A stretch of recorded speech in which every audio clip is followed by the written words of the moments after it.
he did, William Jacobson from Legal Insurrection, also clinical professor of law at Cornell Law School. William Jacobson, welcome back onto the show. Thanks for having me back. So you are a lifelong football fan. Is that a past tense sentence now?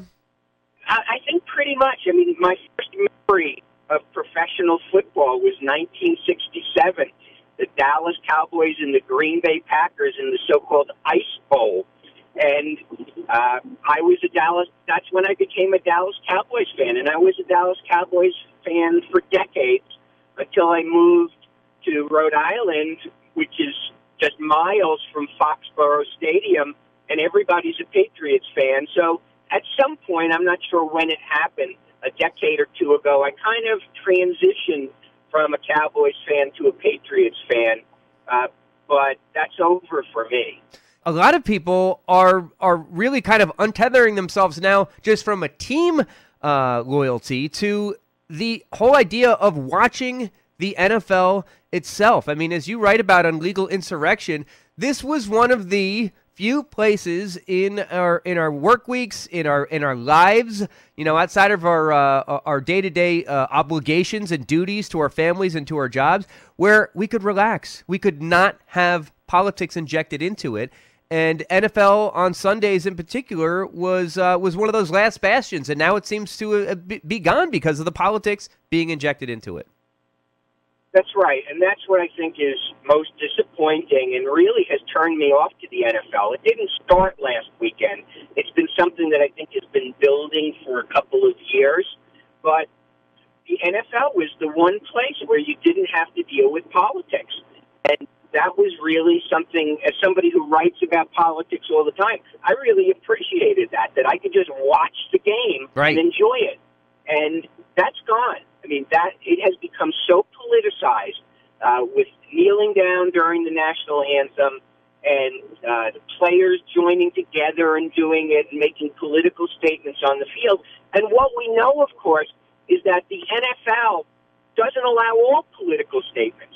When the Dallas Cowboys wanted to wear stickers on their helmets honoring the Dallas policemen who were killed a year or so ago, they wouldn't allow that.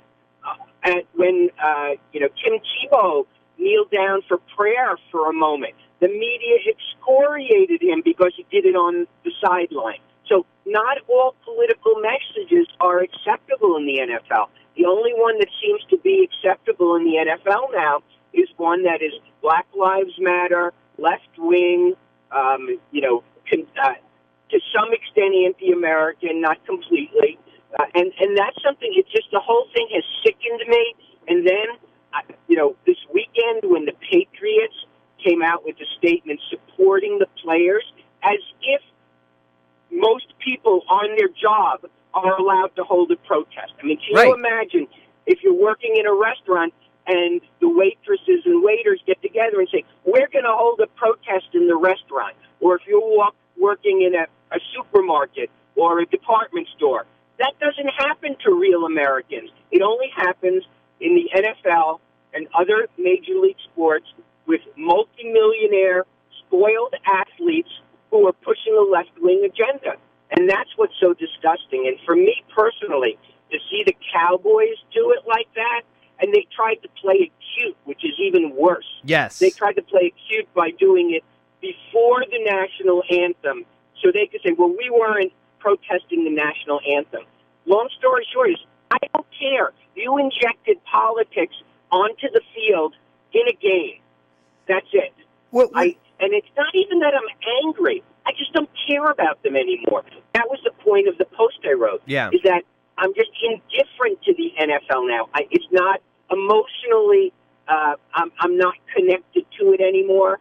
I'm not boycotting it. I'm not one of these people who organizes boycotts. I'm just done with it. I'm sick of it. I don't care anymore. Well, that's what they say. The opposite of love is not hate, but apathy. And I think that might be where a lot of people are going. Talk about the legal aspects of this. We keep hearing that, well, how come these right of center people are they don't respect freedom of speech. Why do they want to clamp down on the right that these NFL players have to express themselves? And are you trying to deny people their right to free speech? What's your response as a law professor to that? Well, there's a couple of responses to it. First of all, freedom of speech does not mean freedom from criticism. If they have a right to do this on the field, we have a right to turn off the TV and to not go to the games and not buy their stuff, okay? And that's what a lot of people mistake. Freedom of speech is not freedom from criticism. We have a right to criticize them for what they did, even if they have a right to do it. Do they have a legal right to do it? Probably not on the field unless their employer approves of it. Like I said, you can't be a waitress in a restaurant and hold protests, right. In the restaurant unless your employer agrees with it. You might have a right to do it on the street outside the restaurant, and the players might have a legal right to do it on the street outside the stadium. But if their employer sets ground rules for employment, and assuming the employer is not the government, then the employer has the right to do that. So is it a right to do it? Probably not a legal right unless the employer approves. And that's the problem. Case, the employers approve. Yes, exactly. In this case, that is what is happening. The owners are approving of this behavior. And, you will not find any right of center person, or for that matter, anyone who's on the side of standing for the national anthem, who is asking for the police to come in or an agent of the government to come in and arrest these players for taking a knee. That would be a restriction on their right to express themselves. All we are saying is that the owners, who essentially, when you boil it all down, do answer to the fans, because without the fans, the owners don't have a revenue source. Without the fans buying tickets to games, buying the products that the advertisers are advertising during the commercial breaks, during the NFL games, that's where the revenue source comes from, is the customers. And the owners, essentially, and personified by Jerry Jones, I gotta say, unfortunately, have said, we don't really care that much about the fact that you're offended by this. I woke up this morning, William, angry but also a little bit bummed. It wasn't even angry like in a I'm gonna do something about this way. I'm just kind of bummed. I'm like, I don't see myself watching a lot of NFL games anymore. And, we had a discussion on the show on Friday. Part of it is the play of the game. It isn't as exciting anymore. I don't know. It's just not as fun to watch anymore. And now that politics is injected into it, now I'm moving more towards the apathy side, like you clearly are. William Jacobson from Legal Insurrection. There's one other piece I wanted to ask you about. How about this doctor who decided to take a knee and post his picture for the world to see? If you think that politics is injected into pop culture too much now we have doctors injecting it into their practices. So now you can't go to get a checkup from a doctor anymore without having politics thrown in your face. That's right, and I think that's where we're heading, and I think that's what a lot of people are waking up to, is that the progressive movement, left-wing, whatever you want to call it, insists on pushing politics into every aspect of our life.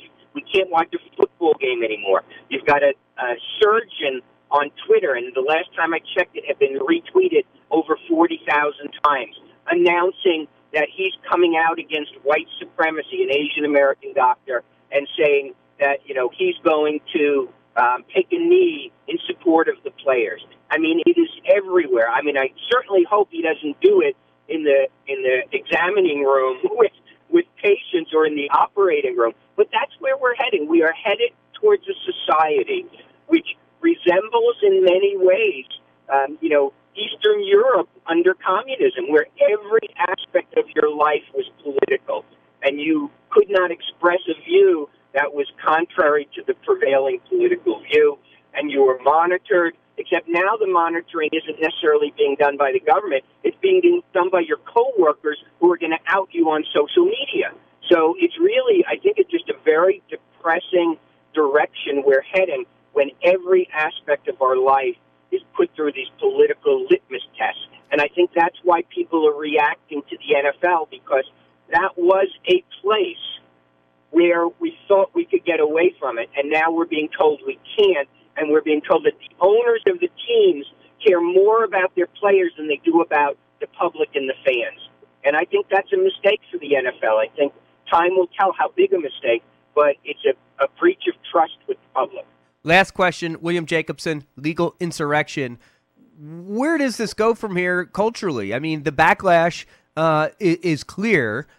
Is it going to be reflected in elections coming up in 2018? We haven't mentioned President Trump at all. I know a lot of people want to say, oh, President Trump is the one who stoked this fire. No, Colin Kaepernick started this whole thing, and the various people who picked sides after that have. He just pointed out how disrespectful so many of these players were being.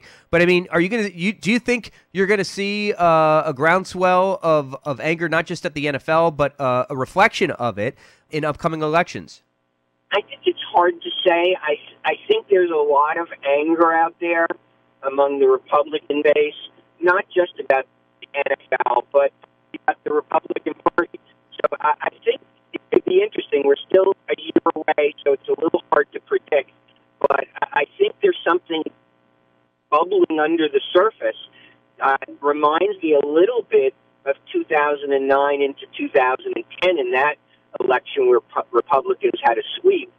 But I'm not making any predictions about the 2018 election. I just feel things are bubbling under the surface, and I just don't know which direction it's going to go. Yeah, I feel that bubbling too, and I really think this might be one of those watershed moments. This past weekend, and even just last night, this moment on national TV, America's team, and the decision that they took, which I think many, tens of millions of Americans are going to conclude was the wrong one and the offensive one. That's just me. And 10 millions of others, I'm sure. William Jacobson, legal insurrection. Anything else you'd like to add before we say goodbye? No, just that I really do feel this. The NFL to me is emotionally dead. It's like a loveless marriage now.